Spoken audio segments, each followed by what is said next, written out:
Shalom saudaraku, kembali lagi berjumpa di We Talk No I But We Let's Talk Together. Pada kesempatan ini saya Pastor Wigan Sugandi akan bersama-sama Bapak Ibu Saudara semua untuk mendiskusikan sebuah topik yang hangat dan sangat menarik. Dan ini sangat penting sebab ini adalah sentralitas iman percaya orang Kristen. Dan tema kita pada hari ini adalah Yesus Allah yang menjadi manusia atau manusia yang dilantik menjadi Allah atau dilantik menjadi Tuhan.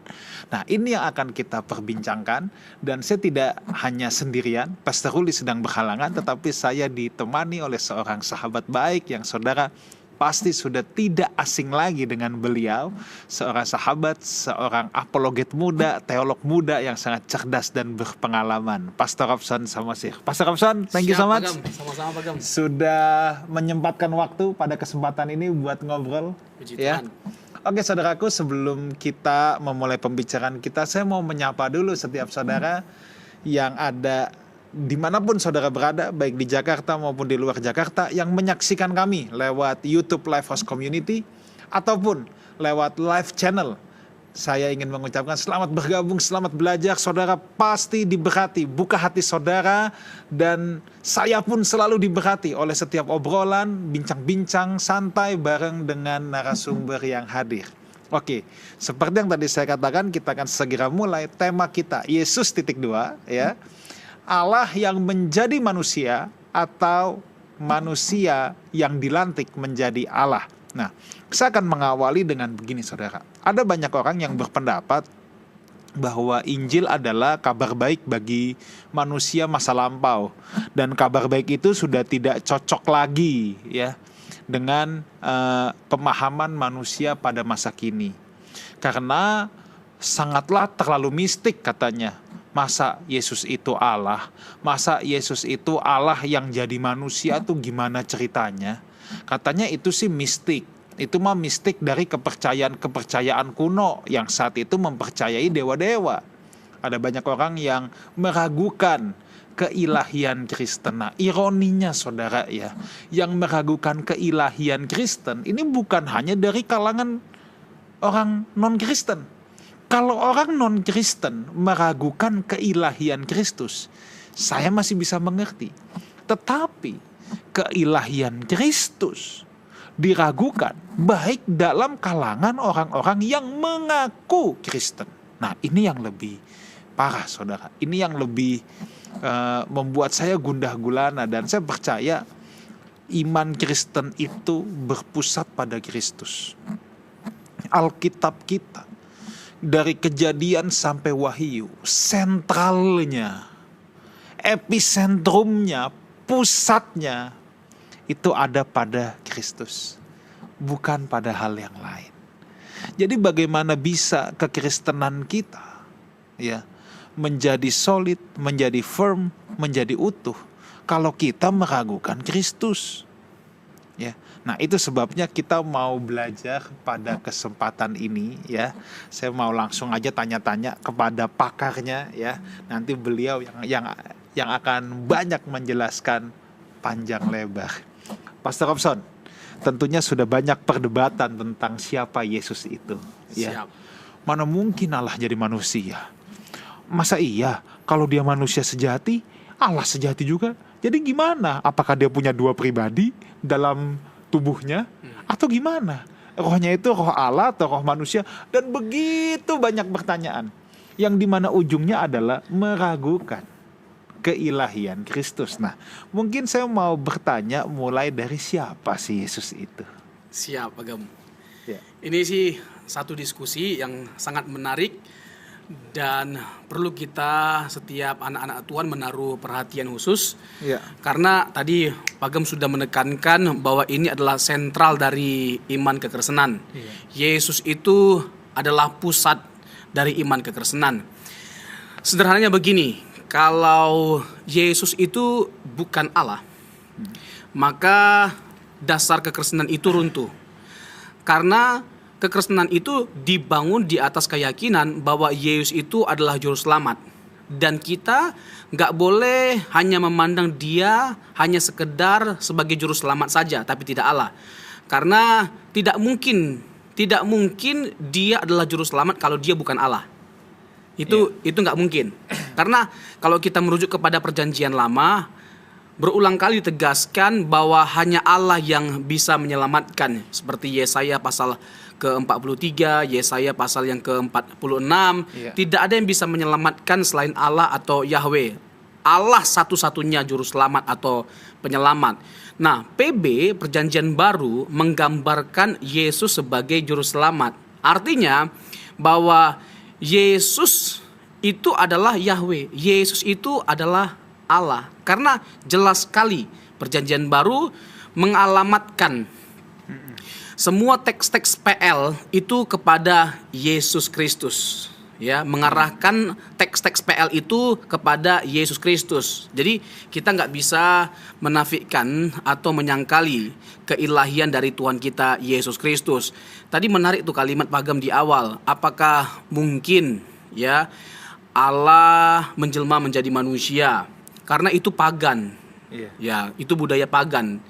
Begini, sebelum ada berbagai macam kepercayaan yang ada, sebelum ada bentuk kepercayaan yang bersifat paganisme dan sebagainya macamnya, sudah ada Kejadian 3 ayat 15 terkait dengan janji Allah untuk menyelamatkan umat manusia dengan lahirnya seorang Mesias, seorang juru selamat melalui keturunan perempuan itu. Jadi Alkitab itu sudah jauh-jauh hari menekankan tentang akan hadirnya seorang juru selamat yang adalah Allah yang akan menjelma menjadi manusia. Oke, saya potong dulu bentar. Masalahnya adalah tuh begini.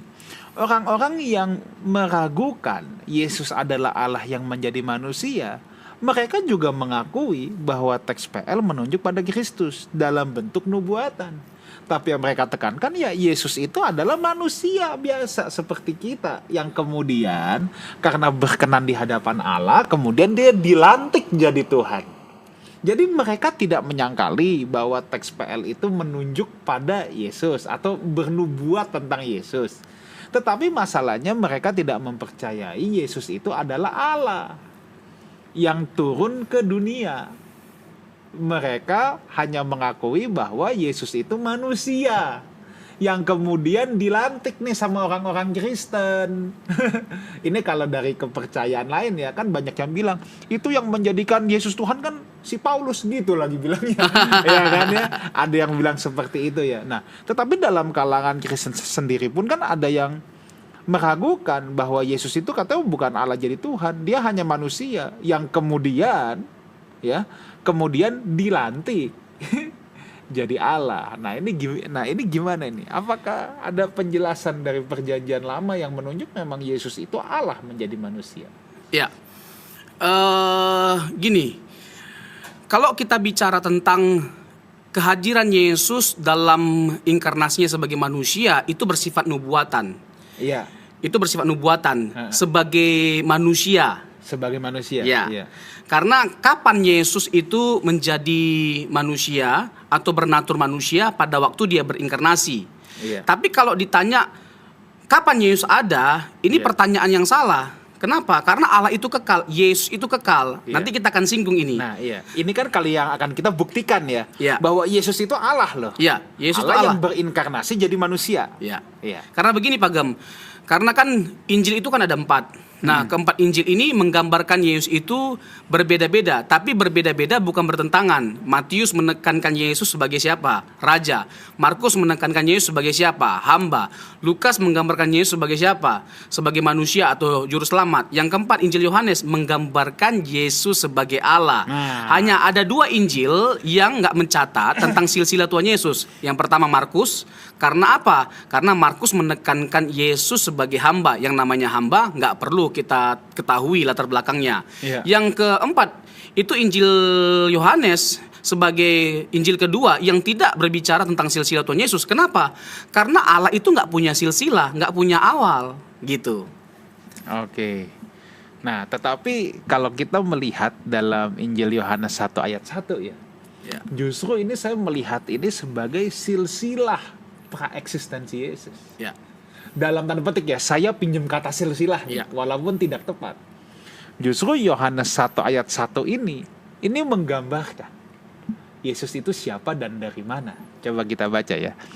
Pada mulanya adalah firman. Firman itu bersama-sama dengan Allah, dan firman itu adalah Allah. Ia pada mulanya bersama-sama dengan Allah. Segala sesuatu dijadikan oleh Dia, dan tanpa Dia tidak ada sesuatu pun yang telah jadi dari segala yang telah dijadikan. Berarti teks ini membuktikan bahwa Yesus itu bukan sekedar manusia biasa. Yesus itu bukan hanya eksis ketika Dia lahir di bumi. Dia sudah ada sebelumnya. Nah, tapi dari ayat ini, bagaimana sih Pastor Robson kita membuktikan yang dimaksud ini adalah pribadi Yesus? Ya. Nah, itu kan persoalannya. Ya. Ya. Ya, kalau bicara tentang bahwa teks ini membuktikan kekekalan Tuhan Yesus, keilahian Tuhan Yesus, Dia sehakikat dan setara dengan Bapa, itu nggak perlu lagi diperdebatkan, dipersoalkan. Masalahnya belakangan ini ya ada orang yang mencoba untuk menyangkali bahwa Logos itu adalah Yesus. Bahwa Logos bukan Yesus. Ya, Logos itu bukan Yesus. Iya. Nah, menyangkali premis ini, keyakinan ini. Nah, tentu begini. Yang pertama, apa dulu yang menjadi dasar penolakan seseorang? Misalnya, itu sesuatu yang bersifat mistik. Loh, enggak segala sesuatu tentang Allah itu harus ditangkap dengan logika. Iya. Dengan kerangka berpikir natural atau manusiawi. Karena Allah itu maha kuasa. Jangankan Allah, alam semesta ini saja jadi aja itu nggak bisa kita tangkap sepenuhnya dengan akal kita, apalagi Allah dan karyanya. Tetapi begini, sebagaimana kita percaya bahwa sekalipun luar biasa alam semesta ini kompleksnya dan indah, ya pokoknya takjublah kita dengan melihat alam semesta ini. Tetapi kita percaya bahwa alam semesta yang luas dan mengagumkan ini nggak mungkin bisa ada dengan sendirinya. Sukar sekali kan alam semesta ini bisa ada. Tapi nggak ada yang mustahil bagi Allah. Mudah bagi Allah untuk melakukan hal itu. Nah, sebagaimana alam semesta ini saja bisa kita yakini, kita percayai bahwa Allah lah yang menciptakannya. Loh, apa sukarnya bagi Allah untuk menjelma menjadi manusia? Apa sukarnya? Kan segala sesuatu itu kan tentang Allah. Kalau bicara tentang bumi diciptakan, siapa yang membuat? Allah. Siapa yang berurusan? Allah. Waktu memelihara alam semesta, siapa yang berurusan? Allah. Lalu waktu ketika manusia jatuh dalam dosa, yang berurusan siapa? Allah. Karena nggak ada yang bisa menyelamatkan umat manusia selain Allah itu sendiri. Jadi kalau mau ditanyakan, bisa nggak sih Allah menjelma menjadi manusia? Ini pertanyaan yang salah, karena Allah itu maha kuasa. Jadi kalau kita mengatakan tidak bisa Allah menjelma menjadi manusia, berarti kita sedang menyangkali kemahakuasaan Allah. Pertanyaan yang tepat itu bukan bisa nggak sih Allah menjelma menjadi manusia, bukan. Tetapi mengapa Dia menjelma menjadi manusia? Karena nggak ada yang bisa menyelamatkan umat manusia selain Allah. Yang kedua, tidak ada cara lain untuk menyelamatkan manusia selain menjelma menjadi manusia. Karena upah dosa itu ialah maut. Lalu bagaimana Dia memenuhi konsekuensi dosa itu yang adalah maut? Dia menjadi manusia supaya dalam keadaan Dia sebagai manusia, Dia bisa menerima konsekuensi itu atau dibunuh. Karena dosa itu harus ditebus. Harus ditebus. Saya punya gambaran gini. Dosa itu dalam pengertian iman Kristen itu bukan sekedar perbuatan. Dosa itu perbudakan loh. Iya, setuju. Ya. Kalau kita ngelihat Alkitab nih, dalam banyak bagian Alkitab, memang makanya dikatakan juga sebagai hamba dosa. Ya. Karena dosa itu perbudakan. Ya. Perbudakan hanya bisa diselesaikan dengan Tebusan. Ya. Nggak ada cara lain. Ya. Kalau dosa cuma perbuatan, stop berbuat sudah. Ya. Tapi masalah dosa ini perbudakan. Ya. Harus ada yang menebus. Nah, tidak mungkin manusia kan yang menebus, karena tidak ada yang qualified. Ya. Siapa yang bisa menebus? Kecuali Allah sendiri yang turun menjadi manusia. Ini prinsip ini sudah dari sejak awal ditekankan oleh Alkitab, Bagam. Dari Kejadian pasal yang ketiga. Kejadian 3 itu kan berbicara tentang kejatuhan manusia dalam dosa. Tapi di Kejadian 3 Tuhan juga memproklamirkan akan hadirnya seorang Mesias. Yes. Di Kejadian 3 ayat yang ke-7, waktu manusia jatuh dalam dosa, hal yang pertama sekali disadari oleh manusia apa? Telanjang. Lalu manusia membuat pakaian dari cawat daun pohon ara. Nah, selanjutnya di ayat 21 Tuhan membuat pakaian lain dari kulit binatang. Yeah. Nah, timbul pertanyaan, Loh kan sudah ada pakaian, kenapa Tuhan buat pakaian lain? Itu bukan hanya sekedar pakaian tambahan, itu ada maknanya, makna simbolik di balik perbuatan itu. Artinya, karena kejatuhan manusia dalam dosa, ada yang dikorbankan. Dan ini merujuk kepada siapa? Yesus Kristus. Bahkan semua bentuk korban yang dipersembahkan oleh orang Israel dalam perjanjian lama untuk menebus dosa, itu semua gambaran yang merujuk kepada siapa? Yesus Kristus. Yohanes 1 ayat 29, lihatlah anak domba Allah yang menghapus dosa dunia.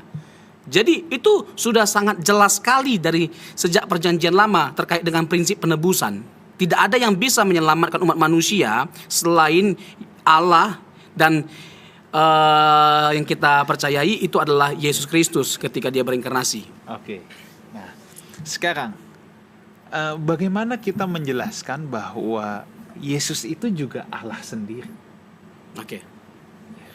Yesus itu juga Allah sendiri.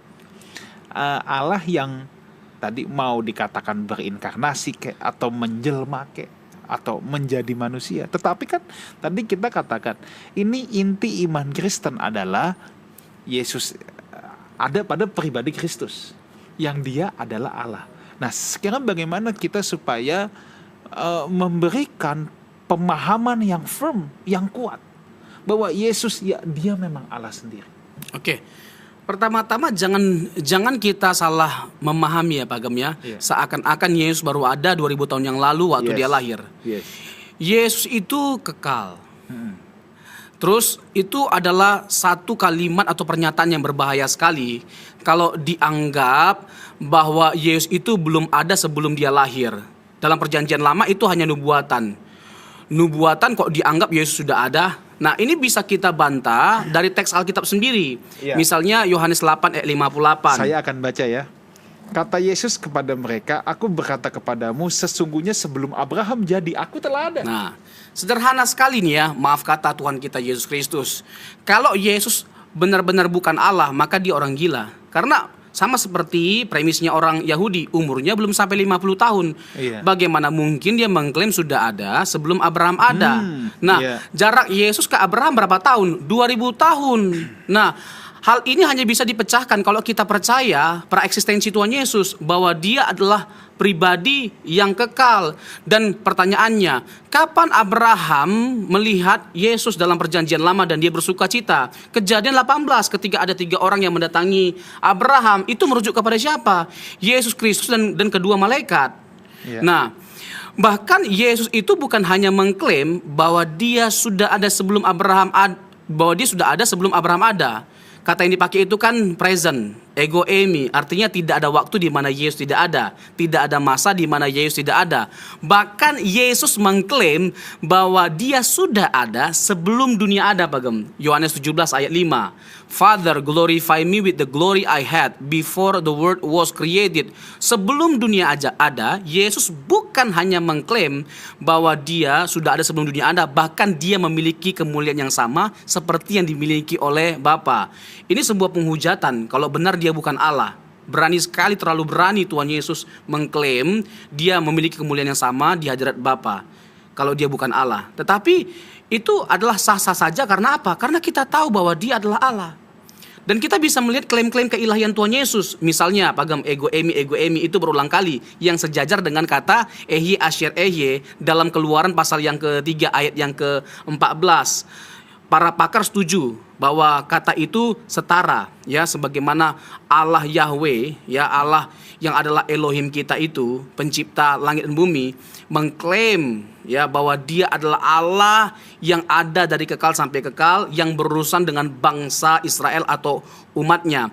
Dan hal yang sama diklaim oleh Tuhan Yesus, dia yang berurusan dengan umatnya, bahkan seluruh umat manusia. 7 klaim dalam Injil Yohanes, ego emi, akulah kebangkitan dan hidup, akulah roti kehidupan, akulah terang dunia, dan lain sebagainya macamnya. Dan masing-masing itu ada maksudnya, ada maksud dan tujuannya ketika dia mengklaim dalam peristiwa. Misalnya nih, contoh, waktu ada orang yang buta dari sejak lahir, Yesus berkata apa? Akulah terang kehidupan. Anak yang buta itu bukan hanya sekedar bisa melihat, bukan hanya bisa melihat terang, tetapi dia melihat sang terang, sumber terang, yaitu Yesus Kristus. Nah, bahkan di Matius pasal yang ke-12 ayat yang ke-6 Pagem. Matius yang ke-12 ayat yang ke-6. 12. Yesus mengklaim bahwa dia itu lebih besar Saya dari akan baca ya. Ya. Aku berkata kepadamu, di sini ada yang melebihi bait Allah.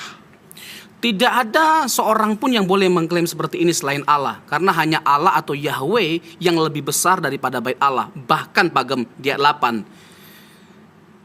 Karena anak manusia ini adalah Yesus. gelar untuk Yesus ya. Jadi orang Yahudi pada saat itu kalau dikatakan anak manusia, mereka sudah tahu bahwa itu adalah sebutan untuk Mesias. Ya.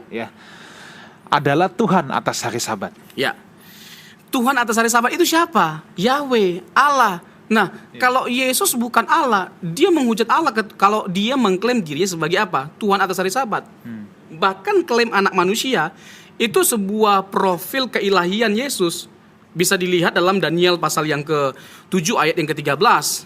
Ya, Daniel 7 ayat 13. Jadi pemirsa ya, kita harus tahu bahwa anak manusia dalam konteks yang saudara baca di kitab Perjanjian Baru itu adalah sebuah gelar ya, sebuah sebutan. Itu bukan anak manusia as in anak orang gitu loh, enggak ya. Tetapi kalau saudara membaca anak manusia, itu adalah sebuah gelar yang dimana orang biasa, orang saat itu tidak ada yang mengenakannya. Kalau dikatakan anak manusia berarti itu adalah menunjuk pada Mesias yang adalah juru selamat ya. Matius 7 ayat 13. Daniel 7 ya. Aku terus melihat dalam penglihatan malam itu, tampak datang dengan awan-awan dari langit seorang seperti anak manusia. Datanglah ia kepada yang lanjut usia itu, dan ia dibawa ke hadapannya. Jadi bisa terlihat jelas Yesus yang adalah anak manusia itu potret keilahiannya lewat Daniel 7 ayat 13 dan 14. Ditegaskan di ayat 14 itu bahwa dia memiliki kekuasaan, kemuliaan, dan kekuasaan sebagai raja itu kekal sifatnya selama-lamanya. Nah, dalam perjanjian lama pun sebenarnya kita bisa melihat bukti kejamakan dari pribadi Allah, bahwa ada bukti-bukti dari keteritunggalan Allah. Perjanjian baru dengan terang benderang menyingkapkan keteritunggalan Allah secara khusus lewat kehadiran Tuhan kita Yesus Kristus. Tetapi kita bisa melihat kok benih dari keteritunggalan Allah dalam perjanjian lama, di mana di luar Bapa pribadi pertama ada pribadi lain seperti Yesus dan juga Roh Kudus. Dan Roh Kudus atau Yesus itu memiliki hakikat yang sama dengan Bapa. Lewat teks ini kita bisa membuktikan kebenaran itu. Daniel 7 ayat 13 dan 14. Bahkan juga Matius pasal yang ke-22 Bagem. Matius pasal yang ke-22 ayat 41 sampai 46. Oke, Matius 22 ayat 41 sampai 46 ya. Ketika orang-orang Farisi sedang berkumpul, Yesus bertanya kepada mereka, katanya, "Apakah pendapatmu tentang Mesias? Anak siapakah dia?" Kata mereka kepadanya, "Anak Daud." Kata Yesus kepada mereka, "Jika demikian, bagaimanakah Daud oleh pimpinan roh dapat menyebut dia tuannya ketika ia berkata, Tuhan telah berfirman kepada Tuanku, duduklah di sebelah kananku sampai musuh-musuhmu kutaruh di bawah kakimu." Jadi jika Daud menyebut dia tuannya, bagaimana mungkin ia anaknya pula? Tidak ada seorang pun dapat menjawabnya. Dan sejak hari itu tidak ada seorang pun juga yang berani menanyakan sesuatu kepadanya. Jadi kalau ada yang menantang kita, Pagam, tunjukkan dong bukti preeksistensi Tuhan Yesus. Tunjukkan dong kalau dia kekal. Sekarang kita buktikan ini. Sederhana sekali logikanya. Sebelumnya saya mau tegaskan ini. Saya bingung ya, kenapa ada orang yang bisanya menyangkali kekekalan Tuhan Yesus dan keilahiannya dan kesetaraannya dengan Bapa. Bagi saya itu adalah sebuah keanehan. Nah, sekarang kita buktikan melalui teks Matius pasal 22 ayat 41 sampai 46 bahwa Yesus itu adalah Allah dan kekal. Nah, kita tahu nih Pagam ya, ini ayat, ini konteks yang dikutip dari teks perjanjian lama, Mazmur 110 ayat yang pertama. Nah, kita tahu bahwa Yesus sedang berbicara kepada orang-orang Farisi dan menantang orang-orang Farisi untuk menjawab siapakah Mesias itu. Lalu mereka bertanya apa? Kan Yesus bertanya kepada orang Farisi, lalu orang Farisi menjawab apa? Siapakah Mesias itu? Anak Daud. anak Daud. Dari dalam konteks Mazmur 110 ayat 1 ini ya. Iya. Nah, kalau memang Yesus itu adalah anak Daud. Nah, ini menarik nih. Pertanyaannya, mengapa sampai Daud aja dalam konteks perjanjian lama sampai segitu menghormati Yesus? Iya. Jadi di luar Bapa yang adalah Elohim atau Yahweh, ada Adonai yang adalah Yesus. Di samping Bapa ada Yesus yang adalah Adonai. Ini dalam konteks perjanjian lama. Dan dia begitu menghormati Yesus yang adalah Adonai itu seperti dia menghormati Bapa. Artinya yang pertama, dia mempertegas keilahian Yesus yang adalah Adonai itu. Dan itu adalah bukti dari kekekalan Tuhan Yesus, bahwa Yesus bukan baru ada waktu 2000 tahun yang lalu, tapi sebelum dia lahir sebagai manusia, dia sudah ada. Dia sudah ada dan dia sangat dihormati. Raja Daud adalah raja yang paling dihormati dalam sejarah bangsa Israel. Maka sampai sekarang bintang Israel pun adalah bintang Daud. Bahkan dianggap bahwa di antara raja-raja Israel, raja paling besar itu Raja Daud. Nah, Raja Daud aja yang dianggap sama mereka semua sebagai raja terbesar menghormati Tuhan Yesus. Oke, Pastor Robson, saya menarik tentang bahwa dalam bangsa Israel pun mengakui adanya Adonai itu. Iya. Yang menunjuk pada pribadi Kristus ya. Iya. Oke. Nah, jadi kalau orang kan ada yang bilang gini loh. Ini monoteisme Israel. Jadi belum ada Yesus. Nah, ini penjelasannya gimana nih? Gini. Allah kita itu monoteisme. Tapi Allah yang monoteisme itu menyingkapkan pengenalan akan dirinya itu secara bertahap, berangsur-angsur. Dan puncak dari pengenalan akan Allah itu dinyatakan melalui Tuhan Yesus Kristus. Bertemu dengan Yesus sama dengan bertemu dengan Allah. Mengenal Yesus sama dengan mengenal Allah. Yesus berkata dalam Yohanes 14 ayat 8 dan 9 terkait dengan Filipus, Pak Gem. Iya. Bagaimana mungkin engkau berkata, tunjukkanlah Bapa itu kepadaku. Iya. Kamu melihat aku, kamu melihat aku, kamu melihat Bapa. Artinya Yesus itu adalah representasi dari Allah Tritunggal, dari Bapa. Bagaimana mungkin Yesus menjadi representasi dari Bapa yang kekal kalau Yesus tidak kekal? Bagaimana mungkin Yesus itu menjadi perwakilan dari Bapa kalau dia bukan Allah, tidak bersama-sama dengan Bapa dalam kekalan? Misalnya Yohanes 1 ayat yang ke-18, Pak Gem, bahwa Yesus yang adalah anak Allah yang duduk di pangkuan Bapa yang menyatakannya. Iya. Jadi tidak ada yang bisa berkompeten, berkualifikasi untuk menyingkapkan siapa Allah dalam kekalan itu selain Yesus. Kenapa hanya Yesus? Karena dia adalah pribadi yang kekal. Jadi Allah menyatakan dirinya sebagai Allah yang monoteisme itu secara bertahap. Iya. Secara bertahap, berangsur-angsur. Jadi nggak langsung zret. Nah, ketika kita melihat perjanjian baru, kita dapat menyimpulkan Allah yang monoteisme itu adalah Allah yang Tritunggal. Secara khusus dengan kita melihat Injil Yohanes. Injil Yohanes itu Injil Trinitarian, Injil Tritunggal. Orang menolak doktrin Tritunggal sama dengan menolak Injil Yohanes. Bapa mengutus anak, anak mengutus Roh Kudus. Contoh nih Pak Gem. Yohanes 10 ayat 30. Ini menarik ini. Iya. Sebenarnya Yohanes 10 ayat 30 ini tafsiran yang tepat itu bagaimana? Yohanes 10 ayat 30 ya.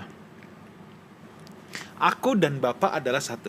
Nah, simpel sekali ayatnya. Tapi Ya. sebelum ke tafsiran Oke. ini ya, saya mau mengatakan kepada teman-teman yang menyaksikan kami, gini Pastor Robson, saya pernah belajar dan juga mendengar tuh gini, bahwa salah satu dokumen tertua di luar Alkitab ya, Ya.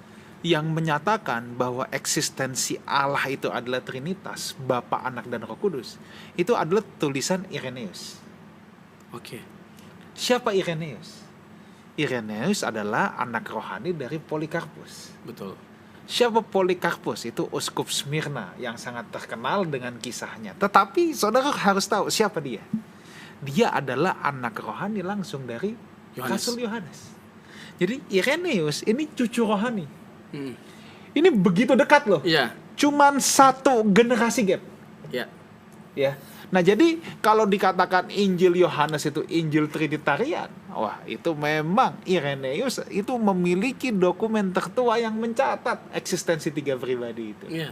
Silakan diteruskan. Ini menarik ya, Iya. dengan Pagem Iya.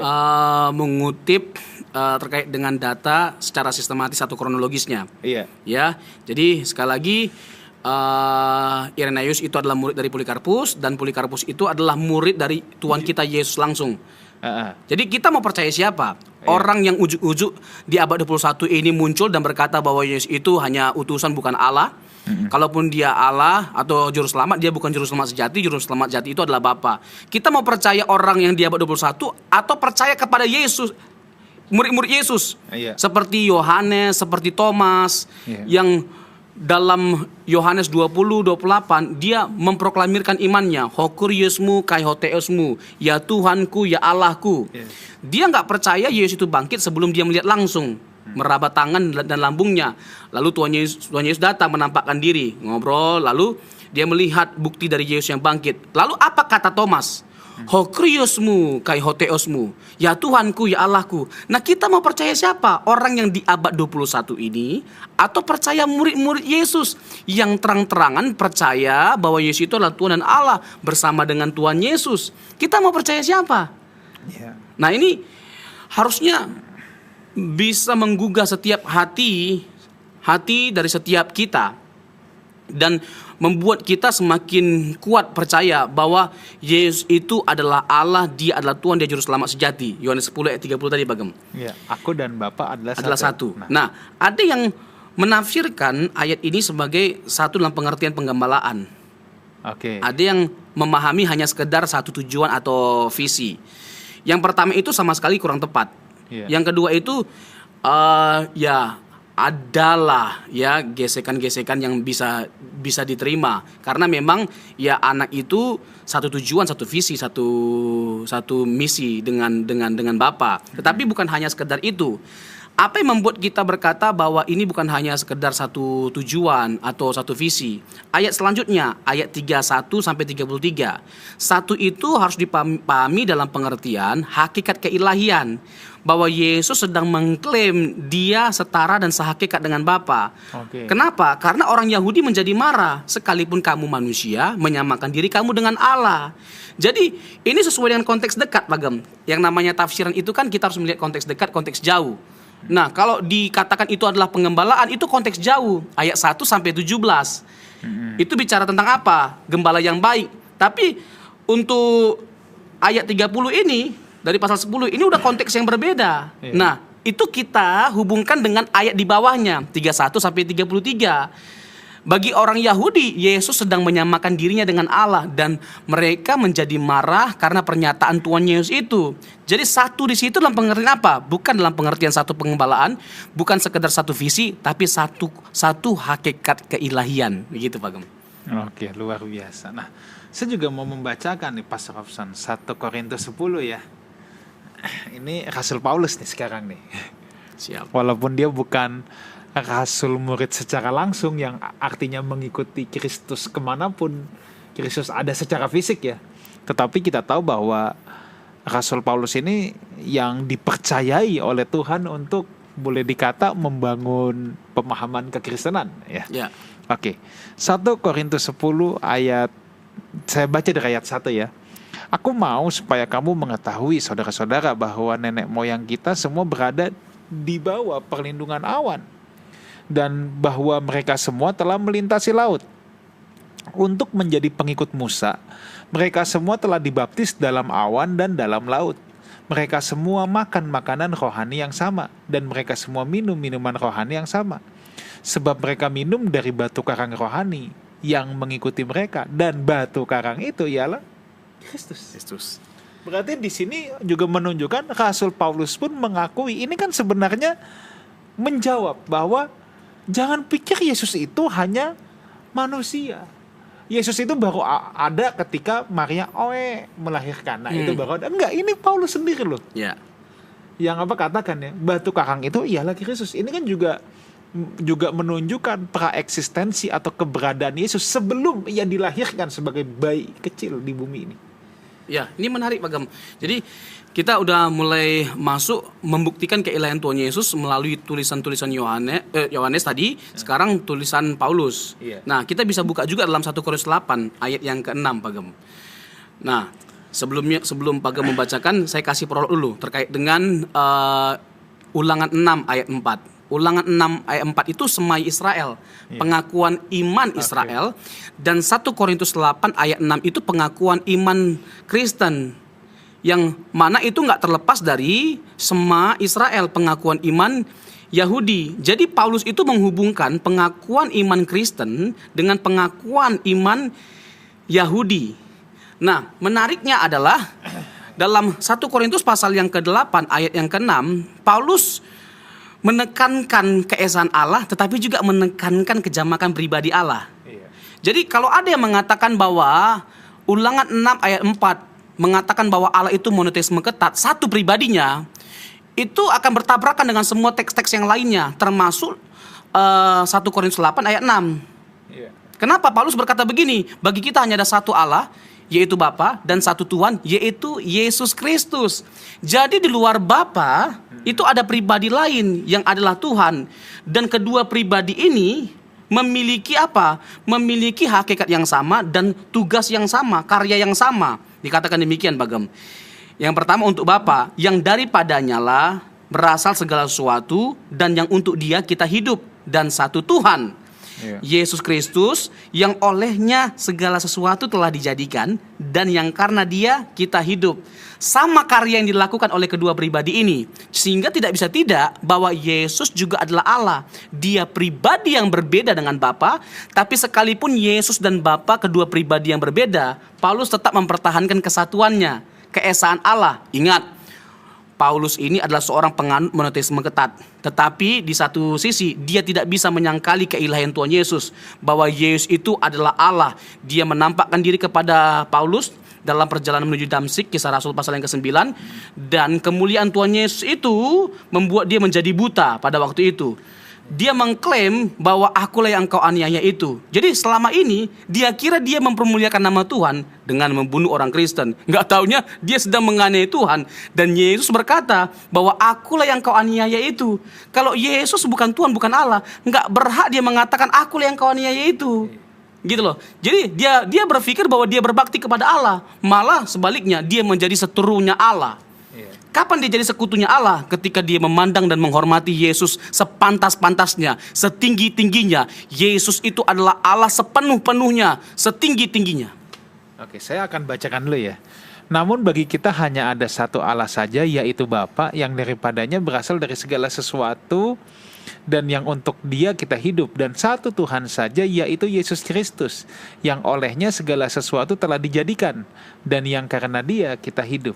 Nah, saya tambahkan sedikit Pak Gambir, dalam bahasa Ibraninya itu kan ada Shema Yisrael, Adonai Elohenu, Adonai Echad, Adonai Elohenu, atau Yahweh Elohenu. Jadi ada Adonai atau Yahweh, ada Elohim. Ada Elohim. Nah, ketika ayat ini dikutip oleh Rasul Paulus dalam 1 Korintus 8 ayat 6, itu dia memisahkan kedua pribadi ini. Jadi ada dua pribadi ya yang dibedakan oleh Rasul Paulus. Tetapi kedua pribadi ini bisa dibedakan tapi nggak bisa dipisahkan karena kesatuannya tetap dipertahankan. Bagi kita adalah ada satu Elohim, yaitu Bapa, satu Allah, dan satu Tuhan, Yahweh. Ketika diterjemahkan PL ke dalam Septuaginta bahasa Yunani, kata Yahweh, Adonai jadi apa? Kurios. Bagi kita ada satu Tuhan, Yahweh, yaitu siapa? Yesus Kristus. Begitu Bagam. Oke, luar biasa sekali. Oke, nah saya mau beranjak lagi ya. Oke, berarti ketika Yesus berinkarnasi, ketika Yesus berinkarnasi, apakah Dia itu tetap 100% Allah, 100% manusia? Penjelasannya gimana? Atau saat itu ya Dia hanya manusia? Kalau begitu implikasinya Dia berhenti jadi Tuhan dulu. Disuspend dulu. Ya. Nah, ini gimana nih? Menarik ya. langsung kita gas nih di awal nih, Pak Gem. Yang namanya Tuhan, yang namanya Allah tidak pernah berhenti jadi Allah. Yes. Dia tetap Allah, selamanya dia adalah Allah. Ibrani 13 ayat 8. Yesus Kristus tetap sama, baik kemarin, sekarang maupun selama-lamanya. Yeah. Itu pertama-tama terkait dengan hakikatnya. Yang kedua, kasih dan kuasanya. Itu nggak pernah berubah. Yeah. Tetap melekat pada diri Yesus, hakikat keilahiannya itu. Nah, sebelum panjang lebar saya tambahkan penjelasan ini, saya mau kembali lagi ke Roma 9, Pak Gem. Ayat 5. Mereka adalah, ini ada kaitannya dengan pertanyaan Pak Gem. Mereka adalah keturunan bapak-bapak leluhur yang menurunkan Mesias dalam keadaannya sebagai manusia, yang menurunkan dalam keadaan sebagai manusia. Yeah. Kapan dia berkeadaan sebagai manusia? Waktu dia berinkarnasi melalui bangsa Israel. Yesus ini keturunannya. Ia adalah apa? Dalam keadaan sebagai manusia yang ada di atas segala sesuatu. Ia adalah Allah yang harus dipuji sampai selama-lamanya. Amin. Ia ini merujuk kepada siapa? Yesus Kristus.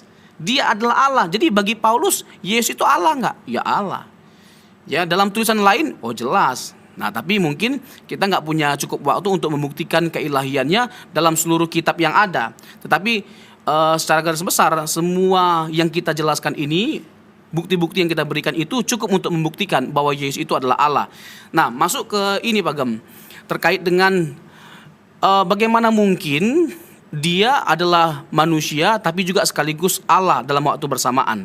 Apakah itu sesuatu yang bisa dibuktikan? Bukankah jauh lebih masuk akal untuk kita mengatakan bahwa dia berhenti jadi Allah waktu dia jadi manusia? Nah, sekarang begini, mari dengan jujur kita biarkan Alkitab itu berbicara tentang dirinya secara apa adanya. Biarkan gitu loh. Misalnya Markus 2 ayat 7. Markus 2 ayat 7, ada orang yang lumpuh, lalu dikatakan oleh Tuhan Yesus, dosamu sudah diampuni. Lalu mereka menjadi marah. Kenapa? Karena mengampuni itu adalah pekerjaan Allah, bukan pekerjaan manusia. Jadi bagi mereka Yesus ini manusia, kok berani-beraninya dia yang adalah manusia mengampuni dosa. Tapi Yesus berkata apa? Anak manusia berkuasa untuk mengampuni dosa. Nah, pertanyaannya kalau hanya sekedar mengklaim, semua orang bisa mengklaim. Nah, dia buktikan bahwa klaimnya itu benar, bahwa dia berkuasa untuk mengampuni dosa. Dengan bagaimana? Dia menyembuhkan orang lumpuh itu. Kesembuhan orang lumpuh itu, mujizat yang dialami oleh orang lumpuh itu adalah bukti yang memverifikasi bahwa dia berkuasa untuk mengampuni dosa. Ini yang saya katakan tadi, biarkan teks yang berkata itu dalam keadaan dia sebagai manusia. Berarti dia tidak kehilangan keilahiannya. Kalau dia kehilangan keilahiannya, nggak berhak dia melakukan pekerjaan itu. Itu hanya pekerjaan Allah. Gitu Pak Gem. Nggak berhak dia mengklaim bahwa dia adalah Tuhan atas hari Sabat, dia lebih besar daripada bait suci Allah, dia ada sebelum Abraham ada, bahkan sebelum dunia ada, dan lain sebagainya macamnya. Nggak berhak dia untuk mengklaim hal-hal yang seperti itu. Jadi apakah tetap melekat keilahiannya pada kemanusiaannya waktu dia menjelma menjadi manusia? Oh jelas. Kalau nggak setuju, buang ayat-ayat yang membuktikan keilahian Tuhan Yesus waktu dia mengenakan tubuh manusia. Gitu Pak Gem. Itu solusinya, nggak ada yang lain. Atau buat Alkitab baru. Buat Alkitab baru. Gitu Pak Gem. Kan nggak ada solusi lain. Iya. Jadi jangan paksakan. Gini, cocokkanlah pikiran kita dengan Injil. Jangan cocokkan Injil dengan pikiran kita. Setuju itu. Ya, jadi pikiran kita, pelayanan kita, teologi kita, hidup kita yang dicocokkan dengan Injil. Jangan Injil yang dicocokkan dengan spirit zaman, dengan spirit kita, dengan pikiran kita. Itu terbalik, makanya hancur kekristenan pada akhirnya kalau seperti itu. Ya, jadi jangan jadikan pendeta atau gereja besar sebagai tolak ukur kebenaran. Jadikan Injil sebagai tolak ukur kebenaran. Buka Injil, semuanya ini yang kita sampaikan berdasarkan Injil. Kita bisa temukan dengan gampang, dengan mudah. Masalahnya adalah bagaimana, apakah kita membuka hati kita terhadap kebenaran, atau kita malah sebaliknya membuka hati kita terhadap hamba Tuhan yang kita anggap tidak mungkin salah. Padahal yang namanya manusia, siapapun itu bisa salah. Hanya Alkitab, hanya Injil yang tidak bisa salah. Kembali kepada Injil. Makanya saya sangat setuju dengan statement yang terakhir bahwa jangan jadikan ukuran banyaknya orang. Sebab kalau untuk kumpulin massa, percayalah BTS bisa kumpulin massa lebih banyak. Loh ya pasti dong. Tenene. Iya kan. Iya, kita tuh jangan mengukur kemuliaan dengan keperokan tangan. Kalau itu ukurannya stadion sepak bola lebih meriah pasti. Iya. Waduh, luar biasa banget. Oke, jadi ini pertanyaan terakhir nih. Waktu kita juga udah mau habis. Oke, kalau gitu. Kalau Yesus dikatakan manusia yang dilantik, ini janggal banget. Mungkin bisa dikomentarin. Dengan judul kita kan Yesus itu Allah inkarnasi. Nah, sekarang kalau Allah yang berinkarnasi, apa pesan Bang Robson, Pastor Robson untuk orang yang berkata Yesus itu manusia yang dilantik? Kalau ini jadi kepercayaan seperti kepercayaan lain ya, yang manusia mencapai taraf tertentu berubah. Iya, dalam